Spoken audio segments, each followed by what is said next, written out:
Hello guys, in this video I am going to show you that how to fix unable to change the sensitivity error in the Overwatch 2. I will show you the 6 methods to solve this error. I hope one of them will work for you. So let's move to our first method, in which you have to just open your run box by pressing Window plus R at once and then search here for the devmtmt.msc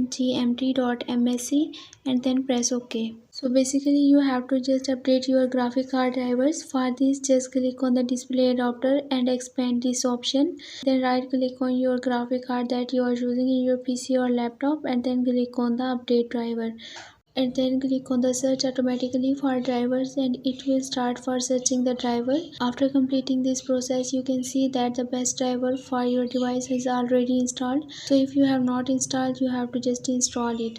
You can also do it by using your Chrome browser. In case of the AMDA, you have to just open the Radeon graphics website and check that if any update is available. For this, you have to just check that if any update is available, then you have to just install this update. And in case of the Nvidia, you have to just open the GeForce Experience graphic cards website and check that if any update is available. And similarly, you can also use the Intel driver and the Sport Assistant for this purpose. Just download this and after this you have to just install it, and after installation it will automatically update your graphic card driver. Doing so, hopefully your problem will be fixed. Moving to our second method, you have to just verify the integrity of your game files. For this, you have to just open the Steam library and then right click on your Overwatch 2 and then click on the properties, click on the local files and then click on the verify integrity of your game files and then relaunch your game, and hopefully this time your problem will be fixed.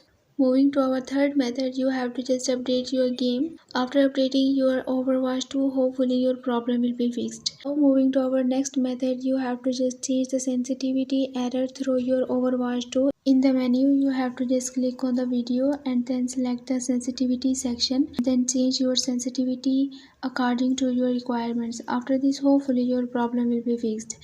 And in the next method, you have to just try to uninstall your Overwatch 2 and again install it. Hopefully your problem will be fixed. If the problem persists, then you have to just contact to the support team of the Overwatch 2 and they will help you to solve your problem. So that's all for this video. For more information, you can visit my website whose link I have shared in this video's description. Leave a like and a comment for this video and also subscribe my channel and me guys. Thanks for watching.